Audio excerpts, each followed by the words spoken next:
ये जिस्म है तो क्या, ये रूह का लिबास है, ये दर्द है तो क्या, ये इश्क की तलाश है, फना किया मुझे ये चाहने की आस ने तरा तरा शिकस्त। মা তোমার সাথে না দেখা করে আমি স্কুলে যেতে পারছি না।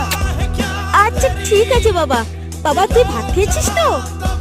হ্যাঁ না, আমি আম্মুকে পান্তা খেয়েছি আর তোমার জন্য আম্মুকে রেখেছি। আচ্ছা বাবা, আমি তো তোকে ভালো করে টিফিনও দিতে পারি না। ঘরে কিছু বিস্কিট আছে, ওর থেকে কিছু বিস্কিট নিয়ে যা। টিফিন টাইমে তো খিদে লাগবে। মা তুমি খাবার চিন্তা করছো? স্কুলে যখন টিফিনের বেল বাজে তখন আমার খিদেই লাগে না। বাবা তবু আমার গায়ে নোংরা, যা একটা বিস্কিট অন্তত নিয়ে যা। যা।